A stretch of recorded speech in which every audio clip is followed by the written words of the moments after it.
Shalom jemaat Tuhan, apa kabar hari ini? Tentunya kita ada dalam keadaan yang baik dan dalam perlindungan Tuhan. Hari ini kita kembali bersama-sama beribadah. Tepatnya pada hari ini kita merayakan Paskah. Namun dalam suasana yang berbeda, tapi kami percaya tidak mengurangi kuasa dan hadirat Tuhan. Hari ini kita bersyukur kita bisa merayakan hari Paskah. Hari ini adalah hari kemenangan bagi kita semua. Karena kebangkitan Tuhan Yesus, maka iman kita tidak menjadi sia-sia. Kita menjadi punya pengharapan dan kita menjadi punya jalan untuk bisa langsung berhadapan dengan Bapa nantinya. Saya mau mengajak kita sama-sama untuk memulai ibadah ini. Kita mau berdoa terlebih dahulu. Bapa di dalam surga, kami ucap syukur Tuhan untuk pagi hari ini. Kami boleh ada bersama-sama, boleh merendahkan hati di hadapan-Mu. Dan kami mau memuji, meninggikan Engkau, kami mau sembah Engkau ya Tuhan. Dimanapun kami berada Tuhan, biarlah Engkau jamah setiap kami Tuhan. Biar setiap kami boleh merasakan hadirat-Mu. Ketika kami menaikkan pujian, hati-Mu disenangkan Tuhan. Ketika kami mendengarkan firman-Mu, kami diberkati, kami dikuatkan. Terima kasih Bapak, terima kasih untuk hari ini. Kami mau serahkan ibadah kami sampai dengan akhirnya nanti Tuhan. Biar Engkau yang berbicara, Engkau yang bekerja. Terima kasih Bapak, di dalam nama Tuhan Yesus kami mengucap syukur. Haleluya, amin. Jemaat Tuhan, mari kita sama-sama naikkan pujian kita bagi Tuhan. Haleluya Tuhan.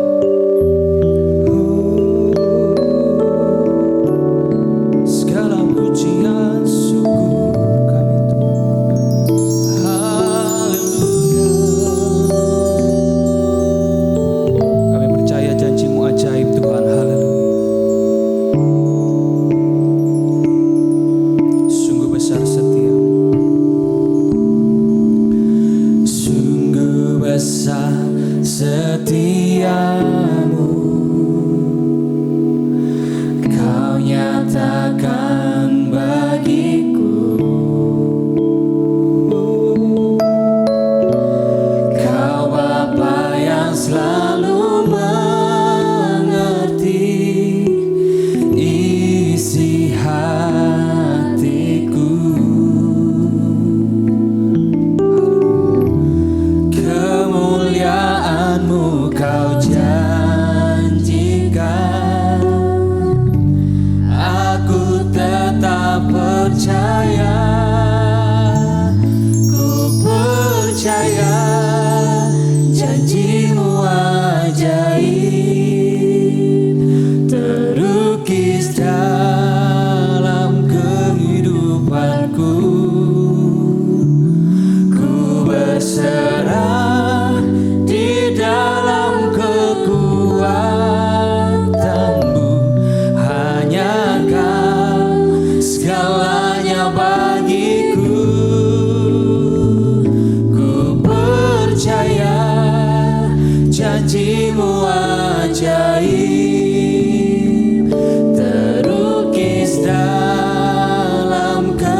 bagiku.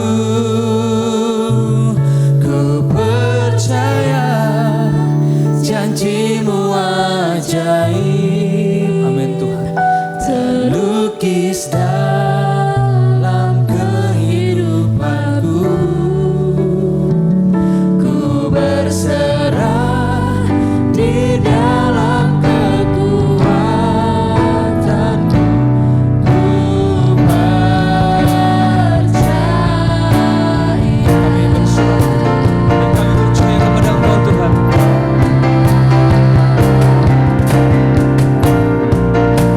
Haleluya, haleluya. Karena salib-Mu ku hidup. Karena salib-Mu ku sebab Engkau yang berkuasa. Engkau yang berkuasa, sanggup untuk melakukan mukjizat-Mu. Karena salib-Mu ku hidup. Karena salib-Mu Tuhan ku menang. Engkau yang berkuasa, sanggup untuk melakukan mujizat. Engkau yang berkuasa, Engkau yang berkuasa, sanggup untuk melakukan mujizat-Mu di hidupku. Oh, Engkau yang berkuasa. Haleluya. Karena salib-Mu Tuhan.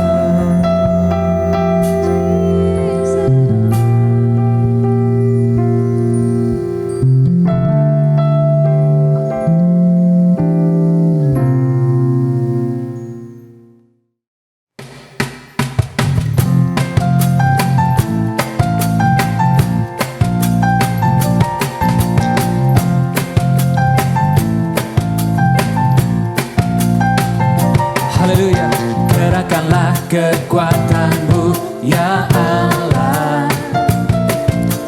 Tunjukkanlah kuasa-Mu ya Tuhan. Serahkan musuh-Mu, selamatkanlah umat-Mu. Allah dahsyat di tempat kudus-Nya. Gerakkanlah, haleluya. Gerakkanlah kekuatan-Mu ya Allah. Tunjukkanlah kuasa-Mu ya Tuhan. Serahkan musuh-Mu, selamatkanlah umat-Mu. Allah dahsyat di tempat kudus-Nya. Sama-sama katakan Allah bangkit. Allah bangkit, bersoraklah.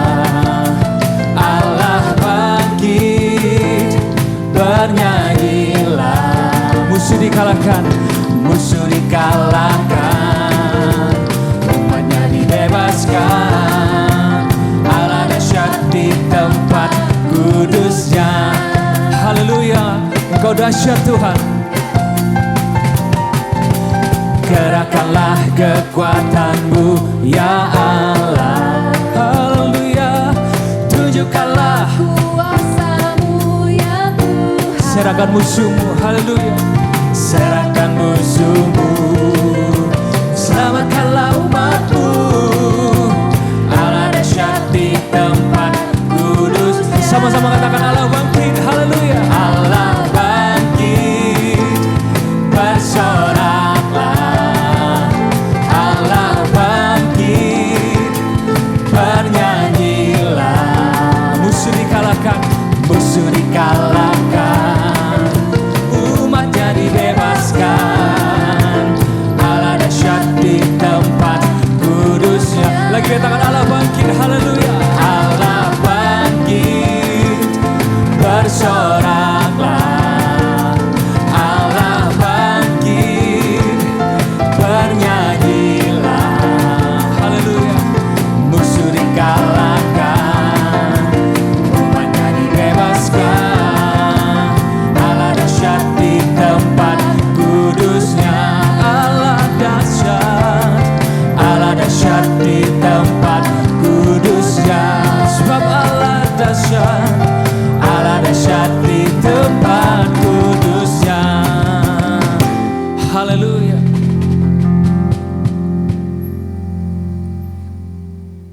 Jemaat Tuhan, kembali kita menaikkan satu pujian yang mengatakan bahwa Tuhan kita baik. Saudara percaya dan setuju dengan saya bahwa Tuhan kita baik, amin? Amin. Mari kita sama-sama bangkit berdiri. Bapak Ibu yang ada di rumah, boleh bersama dengan keluarga kita sama-sama bangkit berdiri memuji nama Tuhan. Dia sungguh baik, dia sangat baik. Haleluya.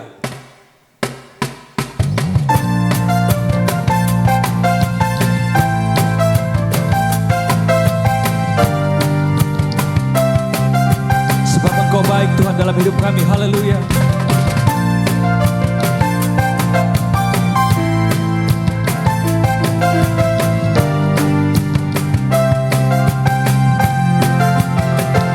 Sama-sama kita naikkan pujian yang bagi Tuhan, katakan dia mati bagiku, dia mati bagiku, dia bangkit bagiku, dia Tuhan Allah penyelamatku. Kuasa maut dipatahkan, hidupku dipulihkan, dia Tuhan Allah kemenangan. Katakan dia sungguh baik, haleluya. Dia sungguh baik, dia sangat baik, Yesus, dia baik bagiku. Dia sungguh baik, dia sangat baik, Yesus, dia baik bagiku. Haleluya.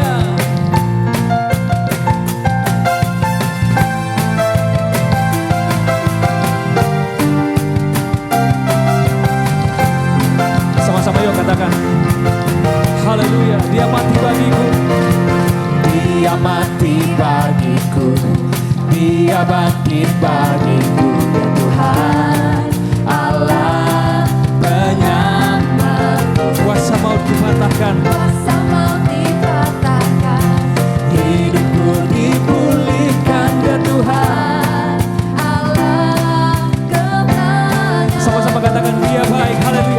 Dia sungguh baik, dia sangat baik, Yesus, dia baik bagiku.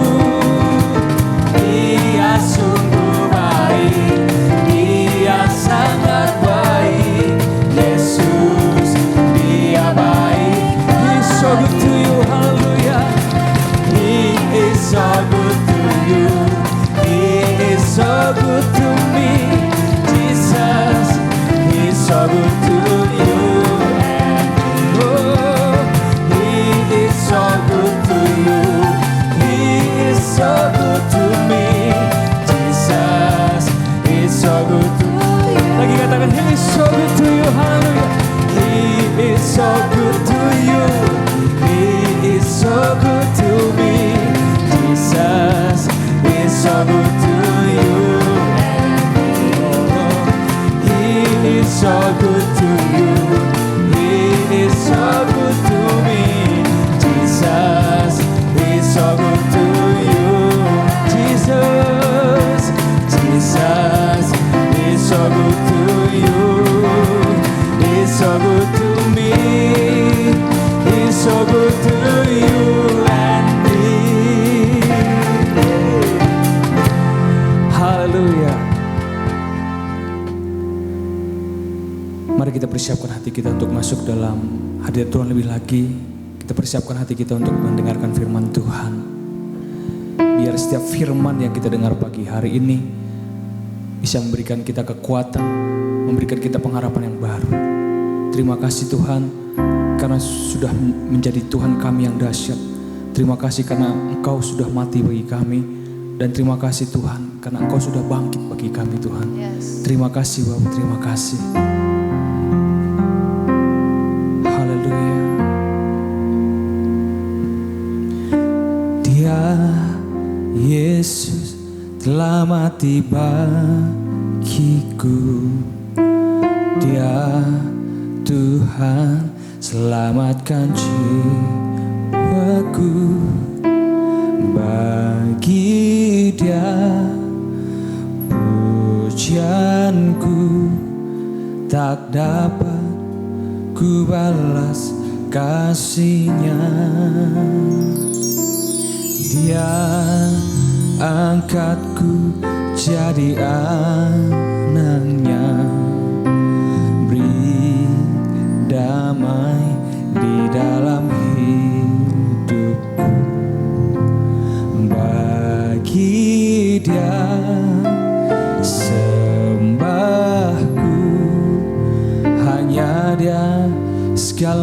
hanya bagiku. Mari sekali lagi kita naikkan pujian ini bagi Tuhan. Dia Yesus telah mati bagiku. Haleluya. Dia Yesus telah mati bagiku. Dia Tuhan selamatkan jiwaku. Bagi Dia pujianku tak dapat ku balas kasih-Nya.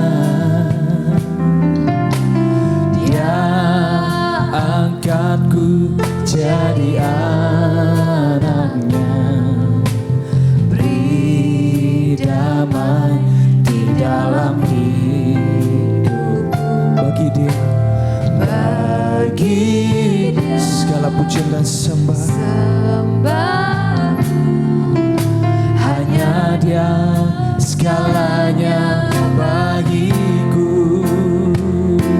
Oh, bagi Dia segala pujian, hormat serta syukur kekal selamanya.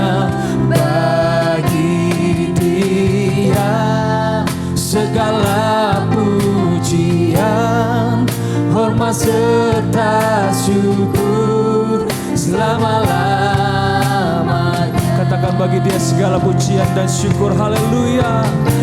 Bagi Dia segala pujian, hormat serta syukur kekal selamanya. Bagi Dia segala pujian, hormat serta syukur selama-lamanya. Selamanya, selama-lamanya, selamanya, selama-lamanya.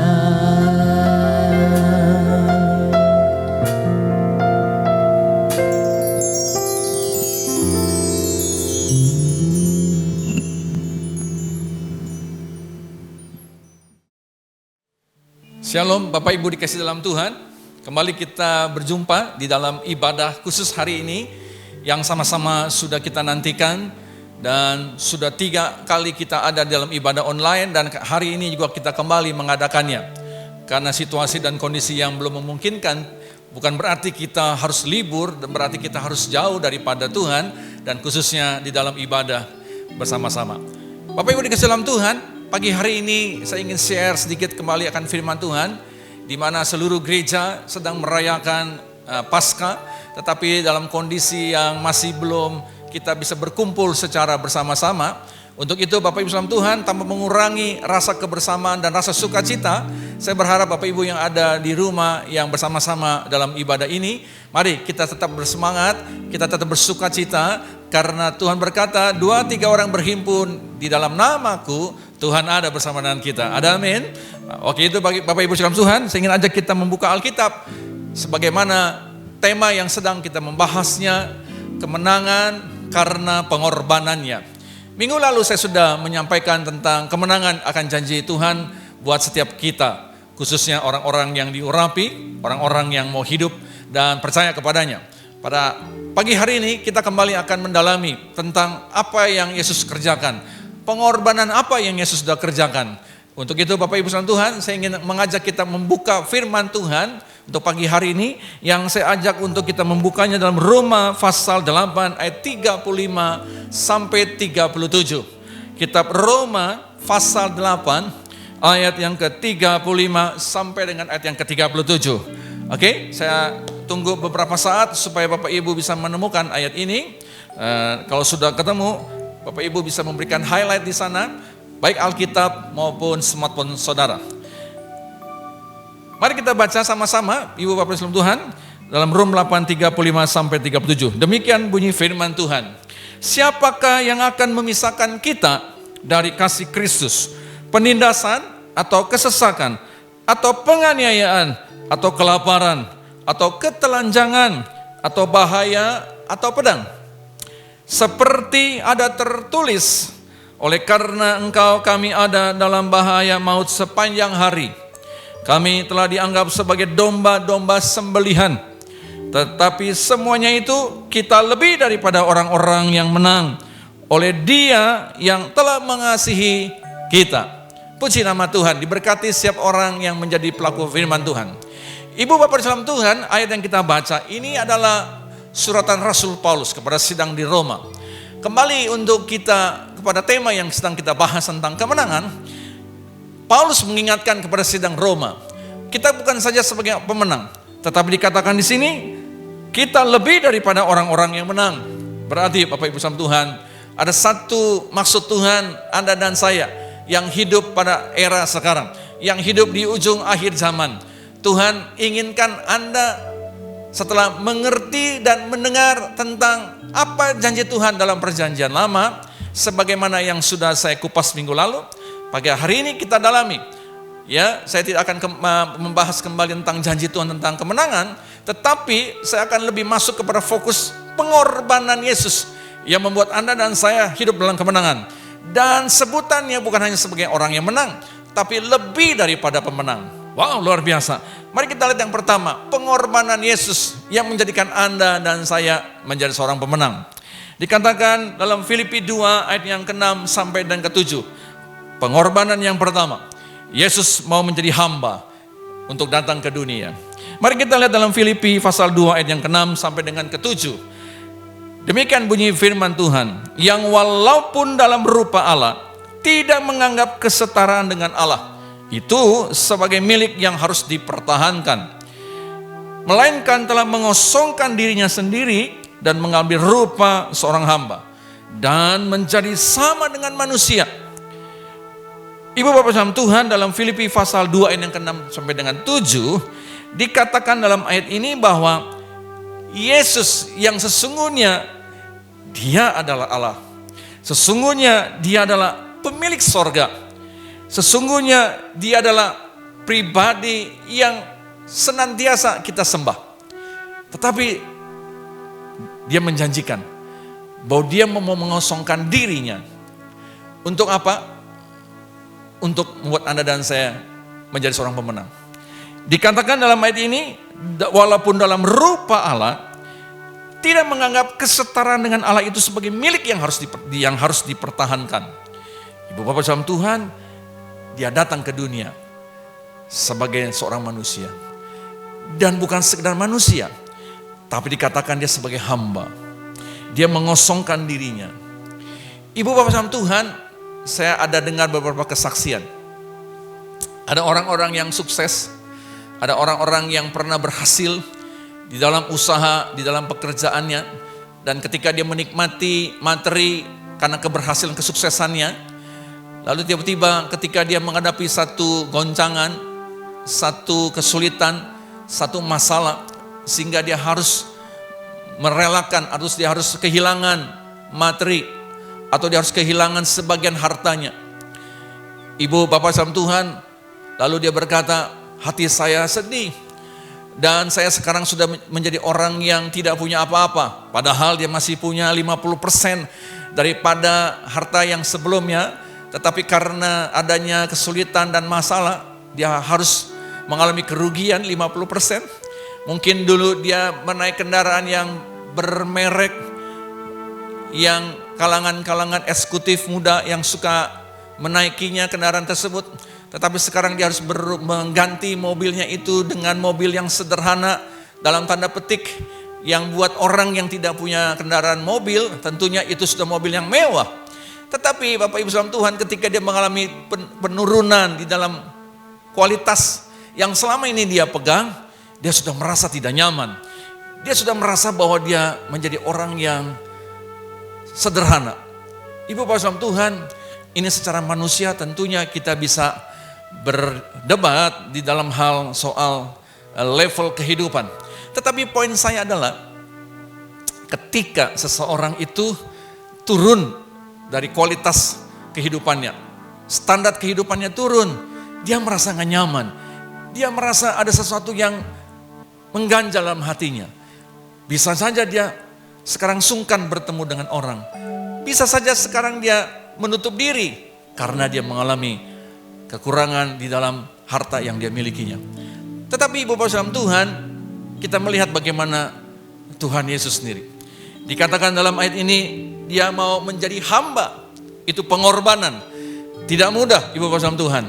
Ketika seseorang itu harus mengosongkan dirinya dan kemudian menjadi hamba. Lalu apa dikatakan dalam firman Tuhan ayat-ayat yang ke-8 dalam Filipi pasal yang kedua. Dan dalam keadaan sebagai manusia, ia telah merendahkan dirinya, taat dan sampai mati, bahkan sampai mati di kayu salib.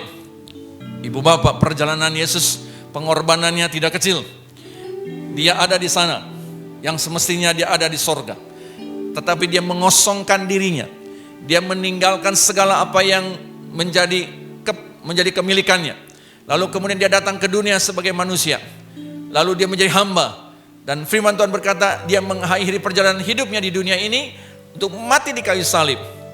Itu pengorbanan tidak mudah tentunya. Itu hal yang pertama. Yesus, dia mau menjadi hamba. Datang ke dunia. Bukan untuk dirinya. Bukan untuk kepopuleritasan dia. Bukan untuk mencari sensasi cerita. Tetapi dia ada satu maksud dan tujuan. Yang kedua, apa yang kita pelajari dalam pengorbanan Yesus. Hal yang kedua pengorbanannya adalah dia datang ke dunia sebagai manusia. Dia lahir dengan suasana kesederhanaan. Dia lahir dalam suasana kesederhanaan. Dan dia tinggal berada dalam keluarga yang sederhana. Lagi sekali Ibu Bapak Saudara Tuhan, saya sampaikan ini pengorbanan yang kedua. Yesus bisa lahir di istana Herodes. Bisa enggak? Bisa. Ya, kalau memang mau dibikin skenario-nya untuk dia lahir di tempat yang bisa dihargai oleh orang ketika dia melayani, ketika dia melakukan kehidupannya selama 33,5 tahun. Apakah mungkin? Jelas mungkin. Bisa dibuat seperti itu. Atau yang kedua, dia bisa lahir juga di rumah sakit yang terpandang pada zaman itu. Bisa tidak? Bisa tentunya. Ya. Tetapi apa yang terjadi? Alkitab mencatat bahwa Yesus lahir dalam kesederhanaan. Lukas 2 ayat yang keempat berkata demikian. Demikian juga Yusuf pergi ke kota Nazaret di Galilea, ke Yudea, ke kota Daud yang bernama Bethlehem, karena ia berasal dari keluarga dan keturunan Daud. Dan kita lompat ke ayat yang ke-7. Dan ia melahirkan seorang anak laki-laki, anaknya yang sulung. Lalu dibungkusnya dengan lampin dan dibaringkannya di dalam palungan, karena tidak ada tempat bagi mereka di rumah penginapan. Ibu Bapak Saudara Tuhan, kelihatan ceritanya sepertinya kebetulan. Tetapi sesungguhnya ini bukan kebetulan. Saya percaya ini adalah bukti pengorbanan Yesus. Dia mau merendahkan dirinya bukan hanya sebagai seorang hamba, tapi dalam kisah kelahirannya pun dia lahir di palungan. Yang kita tahu palungan adalah tempat makan hewan. Untuk hewan diberi makanan di sana tempatnya. Saya percaya ibu bapak yang sedang sama-sama beribadah pagi hari ini, tidak ada satu orang pun yang lahir ketika di tempat yang sederhana.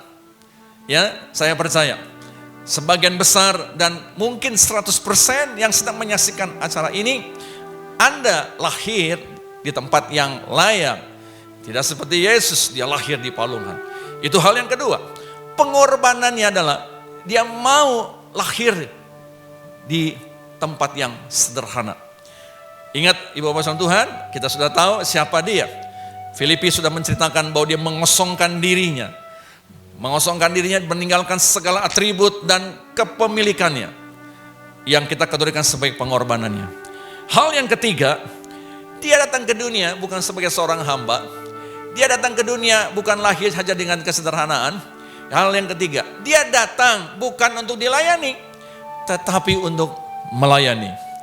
Ibu bapak salam Tuhan, seringkali kalau kita katakan ada ini ada pelayan, ini pelayan dan sebut dengan sebagai pelayan. Kata-kata pelayan itu kategorinya adalah biasanya kita mengerti bahwa ini adalah sesuatu pekerjaan yang secara umum. Ya, secara umum. Tetapi Yesus di sini dia melayani sebagai pribadi bukan untuk dirinya. Tetapi pengorbanan dia kerjakan ini selama 33,5 tahun dia hidup di dunia ini, dan 3,5 tahun dia melayani. Kemana yang dia pergi pelayanannya ini? Yang pertama dia pergi ke pesta pernikahan. Anda tahu bagaimana ini mukjizat yang pertama yang terjadi. Ketika itu Ibu Maria mengatakan kepada Yesus, "Nak, yang mengadakan pesta perjamuan ini sedang kekurangan air anggur." Kita juga tidak jelas apa maksudnya. Tetapi yang saat itu Yesus berkata, dia bilang waktuku belum tiba. Lalu Maria meminta kepada murid-muridnya, nanti ketika sudah tiba waktunya, apa yang dikatakan oleh gurumu, kerjakan. Ibu bapak tahu, itulah pelayanan yang pertama. Dalam pelayanan yang pertama, Yesus mengadakan mukjizat. Yang kedua, dia pernah berkunjung ke rumah beberapa pribadi. Dia pernah berkunjung ke rumah mertua Petrus yang sedang sakit. Dia pernah berkunjung ke rumah Maria dan Marta. Dia pernah berkunjung ke rumahnya Sakeus. Dan dia pernah datang juga ke rumah duka Lazarus. Bahkan ke kuburannya Lazarus. Dia melayani dengan kesederhanaan. Dan kita tahu bagaimana kemudian terjadi yang namanya mukjizat. Mukjizat di sini bukan saja air menjadi anggur, Lazarus mati dibangkitkan, tetapi yang menarik juga adalah mukjizat di sini adalah ketika Sakeus, kepala pemungut cukai, dia bisa bertobat. Ini mukjizat, Ibu Bapak Saudara Tuhan. Yang berikutnya adalah ketika Yesus melayani ke Gerasa. Lihat pengorbanan-pengorbanan Yesus kerjakan. Dia pergi ke Gerasa untuk berjumpa dengan seorang anak muda yang kerasukan roh jahat. Ya, dan kita tahu setelah terjadi dialog dan kemudian anak muda ini dibebaskan, Yesus kemudian balik ke tempat asalnya. Inilah pelayanan-pelayanan Yesus. Ibu Bapak Saudara Tuhan, ini pengorbanan yang ketiga tentunya. Dikatakan dalam Matius 20 ayat 28 sebagai apa yang menjadi pegangan di dalam Yesus melayani. Sama seperti anak manusia datang bukan untuk dilayani, melainkan untuk melayani. Dan perhatikan ibu bapak, untuk memberikan nyawanya menjadi tebusan bagi banyak orang. Ibu bapak, dikatakan di sini dia melayani bukan sekedar pelayanan yang seperti yang saya sudah ceritakan, tetapi pelayanan yang puncak pelayanan Yesus adalah dikatakan dia memberikan nyawanya bagi tebusan banyak orang. Jadi Bapak Ibu salam Tuhan, kita bisa melihat bagaimana contoh Yesus Kristus. Dia datang ke dunia untuk melayani, bukan untuk dilayani. Bukankah seringkali kita mendengar ketika ada orang-orang yang diajak untuk pelayanan, dengan segala macam alasannya dia bisa memberikannya. Dari sekian banyak alasan untuk dia bisa menjauhi dari panggilan untuk pelayanan, salah satunya adalah sesungguhnya dia belum terbiasa untuk melayani. Dia biasanya senangnya dilayani, tetapi dia belum terbiasa untuk melayani. Kalau kita untuk mengajak dia untuk melayani ke rumah sakit, kita ajak melayani ke rumah duka, kita mengajak untuk dia melayani bersama-sama ke penjara, dan bahkan juga ke tempat di mana dia belum pernah datang, apakah kita ke rumah panti asuhan, ke rumah orang jompo dan sebagainya. Ibu Bapak Tuhan, mari kita belajar sampai poin ini, bahwa Yesus datang ke dunia, dia mau berkorban, dan pengorbanan itu punya nilai buat Anda dan saya, dan khususnya kepada setiap pribadi-pribadi yang atas lawatan Yesus Kristus. Poin yang keempat, pengorbanan Yesus yang membawa kemenangan buat kita yang selama dia ada di dunia ini. Yang keempat, Yesus rela dihina, Yesus rela diludahi, dia ditampar, dilucuti pakaiannya sampai di kayu salib. Matius 20 ayat yang ke-28. Tadi sudah kita sama-sama baca. Dan saya ingin lanjutkan di dalam Yohanes 18 ayat 22 sampai 23. Saya akan bacakan demikian firman Tuhan, Yohanes 18, 22 sampai 23. Ketika ia mengatakan hal itu, seorang penjaga yang berdiri situ menampar mukanya sambil berkata, "Begitukah jawabmu kepada imam besar?" Jawab Yesus kepadanya, "Jikalau kataku itu salah, tunjukkanlah salahnya. Tetapi jikalau itu kataku itu benar, mengapakah engkau menampar aku?" Ibu bapak, rupanya orang ringan tangan bukan zaman sekarang saja, tapi zaman Yesus hidup juga ada seperti orang seperti demikian. Tapi menariknya adalah Yesus mempertanyakan, di mana salah saya ketika dia adalah masa pengadilan sebelum dia disalibkan. Yohanes 19 ayat yang ketiga, sambil maju ke depan dan mereka berkata, "Salam hai Raja orang Yahudi." Lalu mereka menampar mukanya. Ini setelah kejadian Yesus harus melewati perjalanan Via Dolorosa. Dan sebelum melakukannya itu, dia dipermainkan, diperolok, dicambuk dan sebagainya. Bahkan Matius 27, 28 sampai 31. Saya bacakan ayat ini Bapak Ibu salam Tuhan, supaya kita bisa melihat perjalanan Yesus sedikit sebelum masa-masa dia mati di kayu salib. Dia bagaimana rela menderita, rela mengalami yang namanya penistaan atas dirinya. Matius 28, maksud saya Matius 27, 28, 31. Mereka menanggalkan pakaiannya dan mengenakan jubah ungu kepadanya. Mereka menganyam sebuah mahkota duri, menaruhnya di atas kepalanya, lalu ia memberikan dia sebatang bulu di tangan kanannya. Kemudian mereka berlutut di hadapannya dan mengolok-olokkan dia. Garis bawahi Ibu Bapak Saudara Tuhan, Yesus telah didandanin, Yesus telah diberikan pakaian, bukannya diperlakukan sebagaimana orang yang akan dihukum, tetapi dia diperolok. Pengertiannya ada dihina. Katanya, "Salam hai Raja orang Yahudi." Perhatikan Ibu Bapak, mereka meludahinya dan mengambil bulu itu dan memukulkannya kepalanya. Penderitaan yang dia alami, dia kerjakan itu dengan kerelaan. Sepatutnya dia tidak layak untuk diperlakukan seperti demikian. Dengar Ibu Bapak Saudara Tuhan, saya lagi mengajak Anda dan saya merenungkan kemenangan yang kita miliki, kemenangan yang kita peroleh. Bukan semata-mata karena kuat gagal kita, tapi itu semua karena keterlibatan Tuhan dalam kehidupan setiap Anda dan saya. Kalau sampai hari ini kita masih bisa hidup, kita masih bisa menikmati apa yang kita miliki, itu bukan karena kebiasaan kita, bukan karena kehebatan kita. Itu karena perlindungan Tuhan, itu karena pertolongan Tuhan.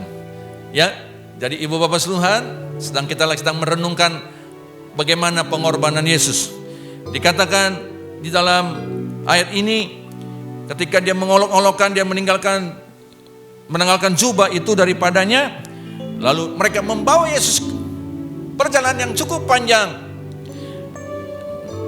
Poin yang berikutnya, pengorbanan yang Yesus kerjakan yang kelima. Dia rela melewati proses yang tidak ringan. Dia rela untuk melakukan perjalanan yang meletikan sebelum disalibkan. Mari kita lihat, Ibu Bapak, saya mendapatkan satu informasi yang jarang diketahui, tapi mungkin juga ada beberapa yang sudah pernah dengar tentang penelitian yang dipublikasikan oleh Research Scholars of Oxford University. Dia mengatakan demikian, apa yang Yesus alami ketika dia telah menerima keputusan dari imam besar dan juga Pontius Pilatus ketika dia patut disalibkan. Yang pertama, dia harus membawa salib. Ibu Bapak tahu salib berapa besar atau berapa beratnya itu salib. Salib itu beratnya 150 kilo. Jadi kalau saya ini berat saya ada sekitar 78 kilo. Kalau ada yang bisa mengangkat saya, ini bisa 2 kali beratnya. 150 kilo. Lalu panjangnya itu salib 4,572 meter. Ibu Bapak, kalau di rumah ada yang ruangan untuk kantor, untuk belajar, ruangan tamu, bisa memperkirakan itu 4,5 meter, 4,5 meter. Lebarnya 2,438 meter, kurang lebih 2,5 meter lebarnya. Ya, tadi panjangnya, sekarang lebarnya. Dan Anda tahu Yesus harus memikul salib itu. Yang kedua, Anda tahu ketika Yesus dipaku di atas kayu salib, ketebalan dari paku itu 1,8 cm, kurang lebih kita sebut supaya gampang 2 cm. Kurang lebih sebesar 1 buku tangan kita ini. Maaf, 2 buku tangan kita ini, jari tangan kita ini. Panjangnya 20,32 cm. Ya, kurang lebih 1 jengkal ini. Ini pakunya, lalu diameternya kurang lebih 2 cm. Ketinggian Yesus itu 170 cm. Lalu dikatakan bahwa berat Yesus kurang lebih 85 kg. Ibu bapak, tidak mudah tentunya buat Yesus ketika dia dengan bobot 85 kg maksud saya. Dia berada 3 jam di kayu salib dalam keadaan letih, lalu dia bergelayutan di sana. Sangat menderita tentunya. Penderitaan yang sudah alami sebelum dia melakukan perjalanan menuju tempat dia akan disalibkan. Yesus menerima cambukan. Saya menemukan di sini 121 kali di punggung bagian kiri dan 121 di punggung bagian kanan. Jadi totalnya ada 242 pukulan. Cambukan. Lalu dikatakan bahwa dalam perjalanan Yesus menuju ke Golgota, dia terjatuh, tersandung 3 kali. Kalau Bapak Ibu pernah ke Yerusalem, Bapak Ibu akan ditunjukkan tempat di mana Yesus pernah terjatuh. Ketika dia merasa haus, dia harus menderita selama berapa lama Ibu Bapak? 17 jam. Dia mengharapkan air. Ibu Bapak sama Tuhan, siapa yang di sini pernah berpuasa selama 12 jam tanpa makan dan tanpa minum? Tentunya tidak mudah bagi orang yang belum terbiasa. Yesus 17 jam dia tidak mendapatkan air. Dan selama 17 jam dia mengalami siksaan yang tidak ringan. Itu pengorbanannya dia. Dia bertahan, Ibu Bapak saudara Tuhan. Dikatakan ada 5.480 luka di seluruh tubuhnya. Termasuk 150 luka yang dalam akibat cabikan dari cambukan itu. Ada 17 duri tajam sepanjang 3 sampai 3,5 cm yang menancap di kepalanya sebagai mahkota duri yang dikenakan oleh prajurit-prajurit pada saat itu. Dan duri tubuhan itu beracun, mengakibatkan sakit yang tidak terkira. Ini penderitaan pengorbanan Yesus. Lalu dia mencucurkan 6,5 liter darah yang keluar dari dalam tubuhnya yang penuh luka. Sangat menderita Yesus Kristus pada saat itu. Pertanyaannya sekarang Ibu Bapak, setelah saya menceritakan sedemikian banyaknya beban yang Yesus alami dalam proses setelah dia menerima keputusan untuk mati di kayu salib, berjalan menuju ke Golgota. Ini penderitaan yang dia alami. Ini penderitaan yang harus dia pikul. Tetapi inilah satu pengorbanan yang kelima. Yang keenam, Ibu Bapak saudara Tuhan, penderitaan Yesus sebagai apa? Dia mati sebagai orang berdosa. Satu predikat yang gak enak rasanya. Ya, Ibu Bapak pernah disalahkan, padahal Bapak Ibu gak pernah berbuat salah. Pernah Ibu Bapak mengalaminya. Bagaimana perasaan Anda ketika Anda diperlakukan tidak adil? Bagaimana Anda diperlakukan dengan sesuatu hal yang tidak semestinya? Apakah Anda mengatakan haleluya puji Tuhan? Apakah Anda mengatakan oh enggak apa-apa? Sekali, 2 kali, 3 kali, sampai berapa kali Anda bisa mengatakan oh tidak apa-apa? Tentunya suatu saat Anda mengatakan cukup, Anda sudah cukup untuk mengecewakan saya. Cukup, Anda sudah cukup untuk membohongi saya. Cukup, Anda sudah cukup untuk membuat saya kecewa. Satu label yang pasti tidak suka ketika dijadikan orang yang bersalah, padahal kita tidak bersalah. Yesus mendapat label sebagai orang berdosa dan dia layak dan dia pantas mati di kayu salib. Bapak Ibu salam Tuhan, saya baca satu kisah, Bapak Ibu belum pernah baca, tapi saya ingin ajak lagi buat teman-teman yang belum pernah baca ayat ini, satu dialog Pilatus dengan istrinya. Menarik kita perhatikan, ya, diskusi bagaimana menetapkan label Yesus ini orang berdosa apa tidak. Saya temukan di dalam firman Tuhan, dalam Injil Matius. Ibu Bapak salam Tuhan, saya ingin ajak kita membaca bersama-sama. Dalam Matius pasalnya yang ke-27 ayat 17 sampai dengan ayat yang ke-24 cukup panjang. Tetapi mari kita membaca bersama-sama supaya kita bisa melihat bagaimana Yesus yang sesungguhnya orang yang tidak bersalah tetapi diberi label sebagai orang berdosa. Saya bacakan Matius 27, cukup panjang tapi tidak apa-apa, 17 sampai 24. Karena mereka sudah berkumpul di sana, Pilatus berkata kepada mereka, "Siapakah yang kamu kehendaki kubebaskan bagimu? Yesus Barabas atau Yesus yang disebut Kristus?" Ia memang mengetahui bahwa mereka telah menyerahkan Yesus karena dengki.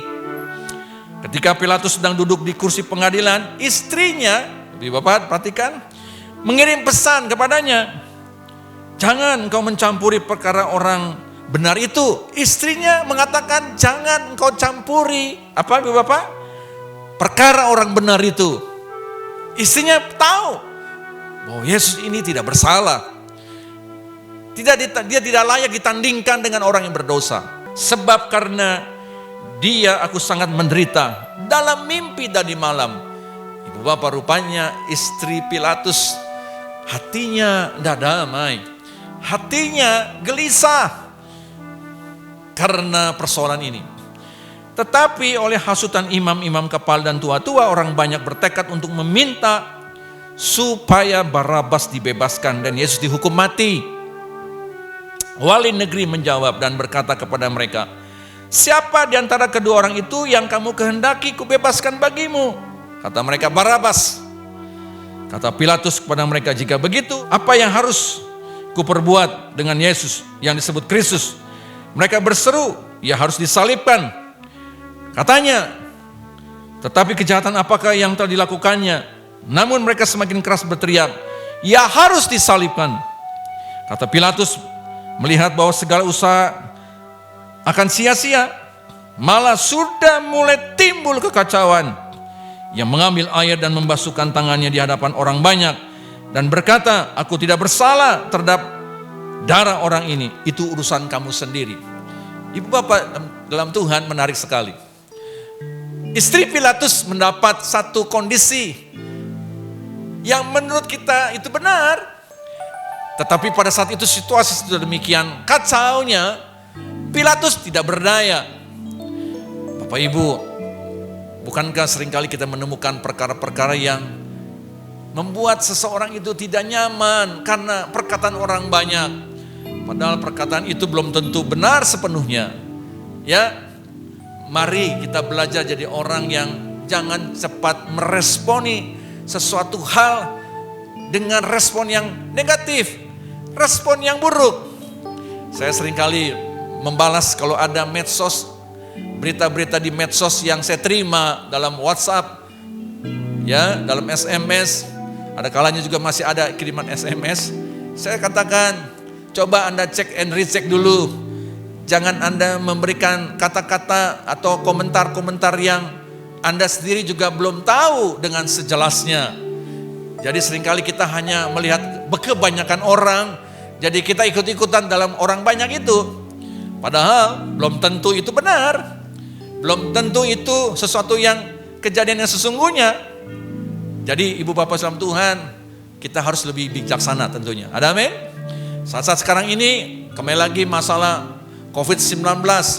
Seringkali saya terima ada orang yang di jalanan jatuh.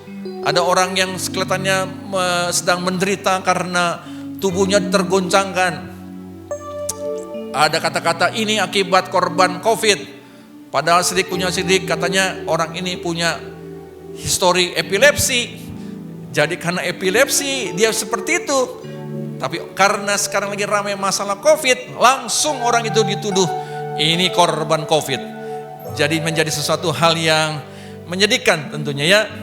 Mari kita teruskan Ibu Bapak. Dia mati sebagai orang berdosa. Sesuatu hal yang tidak mudah tentunya, diberikan label yang tidak baik. Saya ulangi, ada 6 pengorbanan Yesus. Saya ulangi Bapak-Bapak ya, supaya kita jangan terlupakan nih pengorbanan Yesus. Yang pertama, Bapak Ibu masih ingat apa Bapak Ibu pertama? Dia mau menjadi apa? Menjadi hamba. Menjadi hamba datang ke dunia. Dia mengosongkan dirinya. Dia tidak membawa label sebagai penguasa dunia ini, tapi dia mengosongkan dirinya. Kemudian ketika dia datang ke dunia, dia lahir dengan kesederhanaan. Walaupun sepatutnya dia bisa mendapat tempat yang layak untuk dia lahir. Dia hidup dibesarkan dalam keluarga yang sederhana. Yang ketiga, dia datang mau melayani. Ya, dia mau melayani.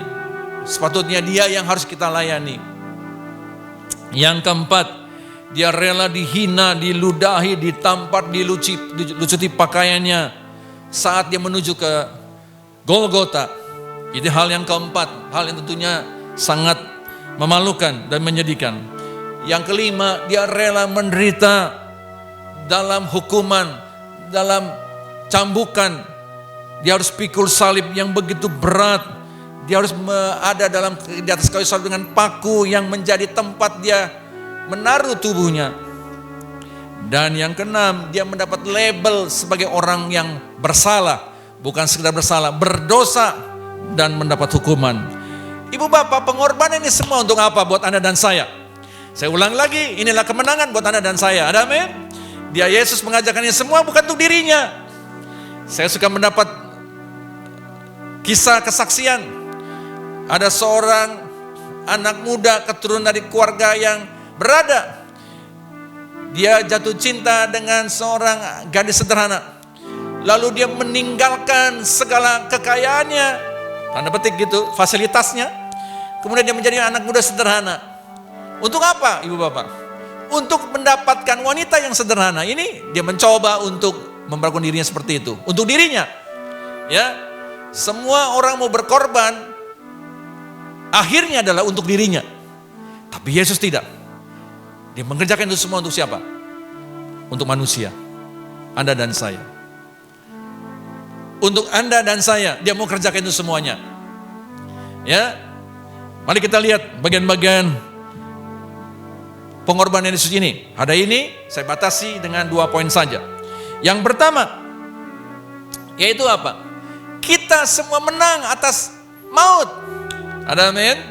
Kita menang atas maut.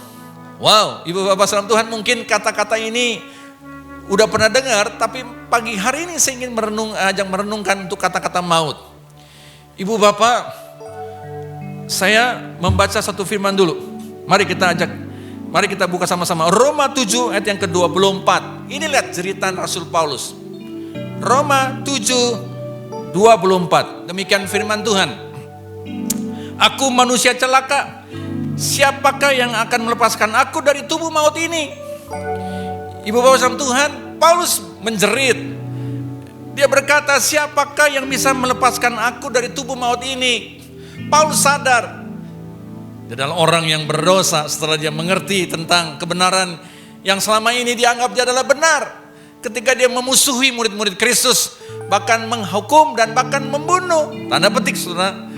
Ketika Stefanus mati, jubahnya ada di kaki Paulus yang bernama Saulus pada saat itu. Ada satu istilah mengatakan begini Ibu Bapak. Saya pernah menemukan ada satu tulisan di satu kendaraan angkutan umum. Anda bisa melupakan maut, tapi maut tidak bisa melupakan Anda. Ya, di mana ayatnya? Saya menemukan ayat ini di dalam 2 Korintus 4 ayat yang ke-12 berkata demikian. 2 Korintus 4:12 demikian firman Tuhan. Maka demikianlah maut giat di dalam diri kami dan hidup giat di dalam kamu. Jadi Ibu Bapak saudara Tuhan, Paulus mengingatkan kembali, Hati-hati nih. Kalau kita tidak hidup sungguh-sungguh dan meresponi tentang pengorbanan Yesus, kita akan hidup menuju dalam kemautan. Wow, ibu bapak pernah mengalami nggak satu peristiwa di mana Anda bisa terlepas dari satu peristiwa yang membuat Anda dalam keadaan akan mengalami ajal, ya sebut saja dalam istilahnya maut ya. Belum lama ini kita saksikan ada beberapa kejadian yang terjadi di jalan tol. Ya, ada satu kendaraan yang menabrak pemisah jalan dan terbakar mobilnya dan dia harus meninggal dalam kondisi yang mengenaskan. Ada juga orang yang ada di jalan raya, ada pengendara motor ketika ingin menyalip satu kendaraan lain, tersenggol dengan satu mobil, jatuh dan kepalanya terbentur dengan trotoar jalan.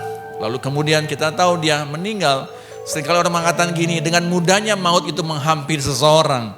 Ibu bapak saudara Tuhan, pagi hari ini kita belajar nih, kematian itu tidak lagi menjadikan sesuatu hukuman bagi orang yang percaya, yang mengerti dan menghargai pengorbanan Yesus.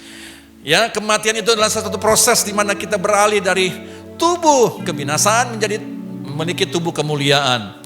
Dari Paulus mengatakan bahwa ingat bahwa Anda dan saya sudah tidak ada lagi kematian yang membawa maut. Bahkan dikatakan dalam firman Tuhan dengan jelas, ya, iblis tahu. Iblis pernah memohon kepada Yesus. Dalam Lukas 8:31 saya akan bacakan. Lalu setan itu memohon kepada Yesus supaya ia jangan memerintahkan mereka masuk ke dalam jurang maut. Jadi ibu bapak saudara Tuhan, Anda dan saya, kalau kita nih tanpa Yesus, sepatutnya kita harus masuk ke dalam namanya jurang maut. Tetapi puji Tuhan, dalam pengorbanan Yesus yang sudah kita dalami pagi hari ini, maut itu tidak lagi kita akan jalani. Karena Yesus yang sudah membebaskan kita. Dalam Rom 5 ayat yang ke-21. Rom 5 ayat yang ke-21. Demikian bunyi firman Tuhan. Supaya sama seperti dosa berkuasa dalam alam maut, demikian kasih karunia akan berkuasa oleh kebenaran untuk hidup yang kekal oleh Yesus Kristus. Siapa? Tuhan kita. Ada amin. Karena pengorbanan Yesus Tuhan kita, maka Anda dan saya tidak lagi menghadapi yang namanya hukuman di dalam jurang maut. Kalau begitu ibu bapak Tuhan, yang kedua yang kita pelajari adalah kemenangan yang kita terima melalui apa yang kita pelajari pagi hari ini. Karena waktu mempelajari saya akan cukupkan dengan 2 poin dulu. Yaitu apa? Anda dan saya akan menerima mahkota. Mahkota apa? Mari kita baca dalam 2 Timotius 4 ayat yang ke-8. 2 Timotius 4 ayat yang ke-8. Pengorbanan Yesus yang Anda dan saya akan terima kemenangannya adalah, sekarang telah tersedia bagiku mahkota kebenaran. Ada amin? Dikatakan Anda dan saya akan menerima mahkota kebenaran yang akan dikaruniakan kepadaku oleh Tuhan, hakim yang adil pada harinya. Tetapi bukan hanya kepadaku, melainkan juga kepada semua orang yang merindukan kedatangannya. Haleluya. Ibu bapak Tuhan, semua orang yang merindu kedatangannya, dia akan memperoleh mahkota atas pengorbanan Yesus. Tanpa pengorbanan Yesus, mahkota itu tidak pernah akan ada. Tapi kita bersyukur karyanya yang luar biasa. Sampai hari ini Anda dan saya masih menikmati kemenangan. Bukan saja nanti, tetapi juga hari-hari ini. Ibu bapak, jangan mau hatimu menjadi tawar. Jangan biarkan hatimu kembali terasuk atau terkotori dengan perkara-perkara yang Anda dengar, yang Anda lihat. Tetapi mari saya ingin ajak kembali Anda pegang janji Tuhan. Minggu lalu saya sudah sampaikan beberapa ayat tentang janji Tuhan tentang kemenangan. Hari ini kita sudah melihat pengorbanan Yesus. Dia tidak pernah sia-sia. Dia melakukan itu semuanya bukan untuk dirinya, tapi untuk Anda dan saya. Hampiri dia, percaya kepada dia, hidup dalam pertobatan, supaya kemenangan itu senantiasa ada di dalam kehidupan Anda dan saya. Tuhan memberkati. Bapak Ibu, mari saya ingin ajak Bapak Ibu Anda di rumah untuk bangkit berdiri. Kita mau sambut dengan sukacita hari kemenangan apa yang sudah Yesus lakukan buat Anda dan saya. Kita angkat pujian, ku menang bersama dengan Tuhan. Haleluya. menang bersama Yesus Tuhan. Ku menang di dalam peperangan. Ku menang atas segala setan. Haleluya, haleluya, ku menang. Katakan sekali, ku menang bersama Yesus Tuhan. Ku menang di dalam peperangan. Ku menang atas segala setan. Haleluya, haleluya, ku menang. Haleluya, haleluya, dia bangkit. Haleluya, dia hidup. Haleluya, dia naik. Roh Kudus turun dalam nama Yesus. Dalam nama Yesus, dalam nama Yesus ada kemenangan. Katakan dengan iman. Dalam nama Yesus, dalam nama Yesus, iblis dikalahkan. Oh, dalam nama Tuhan Yesus, siapa dapat melawan? Dalam nama Tuhan Yesus ada kemenangan. Bapak Ibu, pujian ini telah melengkapi kesukacitaan kita pagi hari ini. Untuk itu Bapak Ibu salam Tuhan, jangan lagi mau dikalahkan. Karena Yesus telah berkorban, Yesus telah melakukan segala sesuatunya buat Anda dan saya. Kita sepatutnya untuk selalu bergairah, menghadapi semua tantangan dan kesulitan, khususnya dalam kondisi sekarang ini, COVID di mana-mana. Jangan katakan Anda, wow, saya menjadi orang yang lemah, wow, saya menjadi orang yang tertular. Bapak Ibu, katakan, saya sudah menang. Karena Yesus yang membuat saya menang. Ya, saya ingin ajak kita menundukkan kepala, kita berdoa sebagai tanda ucapan syukur kita kepada Tuhan atas segala apa yang sudah dilakukan ketika dia ada di muka bumi. Bapak yang baik, terima kasih Tuhan kalau hari ini kami bisa bersama-sama merayakan ibadah Paskah. Walaupun dalam kondisi yang tidak memungkinkan, kami terbatas dengan ruangan, kami terbatas dengan tempat, tapi kami percaya Tuhan, Engkau hadir di mana-mana. Engkau hadir setiap rumah demi rumah yang sedang menyaksikan acara ini. Bapa di surga, kami berdoa di dalam nama Tuhan Yesus Kristus, kasih kemurahan-Mu senantiasa melingkupi kehidupan setiap kami. Khususnya mereka yang sedang membutuhkan ketika hati mereka dalam keadaan gundah, tubuh mereka dalam keadaan lemah, pikiran mereka dalam keadaan tidak kudus. Tuhan, pagi hari ini hamba berdoa di dalam nama Tuhan Yesus Kristus, setiap umat-Mu yang sedang menyaksikan acara ini, mereka bisa menikmati kemenangan sebagaimana pengorbanan-Mu Tuhan yang sudah Engkau lakukan. Kami tahu ya Bapa, ini semua karena kebaikan-Mu, ini semua karena kasih-Mu Tuhan bagi kami sekalian. Terima kasih Bapa, hamba berdoa kembali Tuhan kepada setiap mereka yang sedang menyaksikan ibadah bersama ini Tuhan. Hamba berdoa di dalam nama Tuhan Yesus Kristus, setiap mereka yang sedang membutuhkan lawatan-Mu, yang sedang membutuhkan jamahan-Mu Tuhan untuk hati mereka, yang sedang mengalami Tuhan dalam keadaan bimbang dan ragu, dan juga terganggu dengan situasi yang selama ini yang mereka tidak pernah alami. Di dalam nama Tuhan Yesus Kristus Tuhan, biarlah Engkau lindungi juga anak-anak-Mu Tuhan dari wabah virus COVID-19, sehingga mereka tetap ada dalam kekuatan-Mu saja. Terpuji nama-Mu Bapa, di dalam nama Tuhan Yesus Kristus hamba naikkan doa dan permohonan ucapan syukur. Haleluya, amin, amin.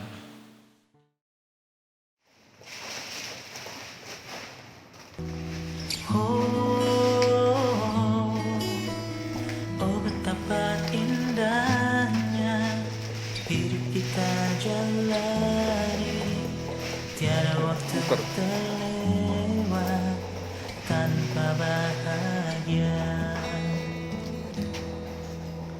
Mari lihat keluar, terkadang kita mengucapkan Tuhan siang hari Kau sediakan anak-anak-Mu Tuhan siap Tuhan menjadi berkat. Tuhan bagikan Tuhan sembako-sembako ini Tuhan, pimpin perjalanan mereka Tuhan, arahkan mereka kepada tempat-tempat di mana banyak orang yang membutuhkan berkat-berkat ini Tuhan, sehingga berkat ini dapat tersalurkan pada orang-orang yang tepat Tuhan, sehingga orang yang menerimanya sungguh-sungguh diberkati Tuhan lewat pemberian sembako ini. Tuhan sertai Tuhan mobil-mobil yang sedang akan melangkah, yang akan berjalan, pimpin mereka Tuhan, arahkan mereka Tuhan ke tempat-tempat yang memang di situ adalah orang yang sangat membutuhkan. Terima kasih Tuhan Yesus, biarlah perlindungan daripada Tuhan ada bersama dengan mereka. Di dalam nama Tuhan Yesus kami berdoa dan mengucap syukur. Ini nggak dimasukin lagi udah. Ini cukup udah.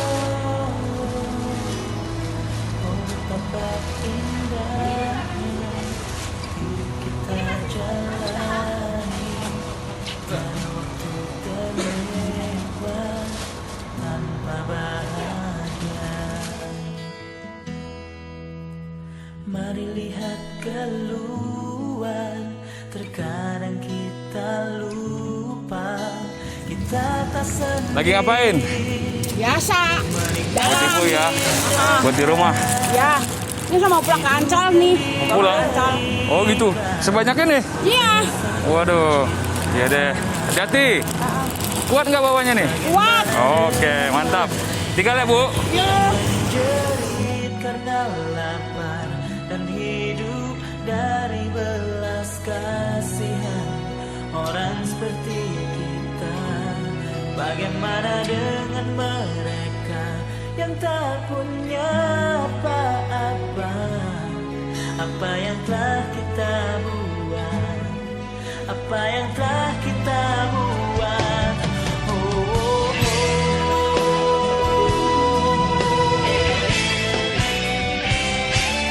Bagaimana dengan mereka yang menjadikan lapar dan hidup dari belas kasihan orang seperti kita? Bagaimana dengan mereka yang tak punya? Buat oleh-oleh di rumah. Tuh, kawannya. Ya, nyatu lagi ya. Ya, langsung pulang deh. Malam. Jangan malam-malam di jalanan. Ya. Oh, masa ramai hari ini ya? Enggak, sepi. Sepi. Iya. Pada jam berapa emang? Tadi tuh jam Malam. pagi. Hah? Berapa orderan? Lama sekarang ini baru 5. Baik berapa? Biasanya kalau kadang jam 1. Bisa 12 ribu. Iya. Tinggal sendiri emang? Kontrak sih saya. Oh, dari bukan ini. Kontrak ya, bukan dari seorang sini. Orang Cianjur. Oh, Cianjur. Iya. Ini kok ada ini Mas, buat makan Mas. Ini ke sini. Buat makan. Bisa masak nggak? Bisa Mas ya.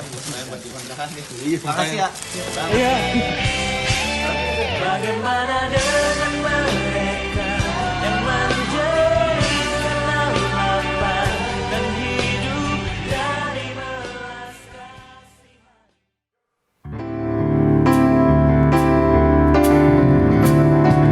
Sing praises to your name, oh Lord. Praises to your name, oh Lord. For your name is great and worthy to be praised.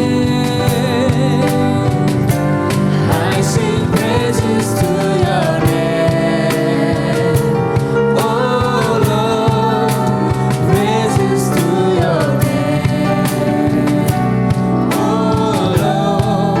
For your name is great. For your name is great and worthy to be praised. For your name is great. For your name is great and worthy to be praised. For your name, Jesus. For your name is great and worthy to be praised. Mari kita berdoa dan terima berkat sama-sama pada siang hari ini. Mari Bapak Ibu saudara Tuhan, kita akhiri ibadah kita pagi hari ini. Kembali saya ingin ajak kita semua bangkit berdiri di rumah Anda masing-masing. Dan mari kita tundukkan kepala dan kita mengucap syukur atas pimpinan Tuhan. Bapa di surga, terima kasih kalau kami semua bisa menyelesaikan ibadah Paskah hari ini. Lagi sekali Bapa di surga, kiranya Engkau yang menolong setiap kami, dan bahkan Kau berikan hikmat kepada para anak-anak-Mu yang berkarya, yang bekerja, yang memimpin perusahaan. Mereka bisa bekerja di rumah masing-masing. Demikian juga Tuhan, setiap anak-anak yang sedang ada dalam belajar, mereka juga bisa belajar di rumah dengan baik melalui acara, melalui teknologi yang sudah semakin canggih. Mereka bisa menikmati setiap pelajaran demi pelajaran dengan baik. Terima kasih Bapa di surga. Dan hamba berdoa untuk Indonesia, untuk Bapak Jokowi sebagai presiden, wakil presiden, seluruh menteri, dan setiap pemimpin daerah, dan juga setiap mereka yang bekerja di rumah sakit, dan setiap pasien yang ada di rumah sakit. Tuhan, Kau tolong Tuhan, Kau jamah ya Bapa, kekuatan-Mu saja yang menguatkan mereka dan menyembuhkan dan memulihkan mereka. Berkati setiap obat, berkati setiap alat-alat yang dipakai sebagai wadah di mana Engkau juga yang menolong setiap anak-anak-Mu Tuhan. Dan berkati lagi sekali setiap mereka yang sudah berjuang, mereka yang sudah berkorban juga untuk membantu menolong setiap pasien yang terkena COVID-19. Terima kasih Bapa di surga, terpuji nama-Mu Tuhan Yesus Kristus.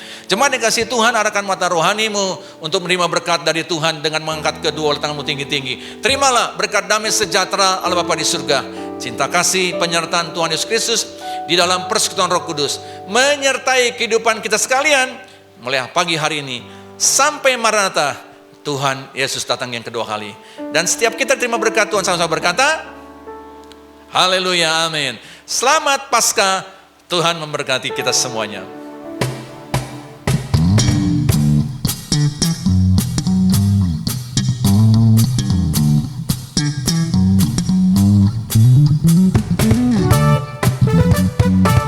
Haleluya. Kasih Allah tak berkesudahan, selalu baru setiap hari. Rahmat-Nya-Mu tak pernah berakhir seumur hidup. Kasih Allah, haleluya. Kasih Allah tak berkesudahan, selalu baru setiap hari. Rahmat-Nya-Mu tak pernah berakhir seumur hidup. Dengan sukacita ku kan menari, dengan sorak-sorai memuji, ku naikkan pujian haleluya, nyanyi bagi Dia Sang Raja, nyanyi bagi Dia Sang Raja. Sama-sama yuk kita naikkan. Kasih Allah tak berkesudahan,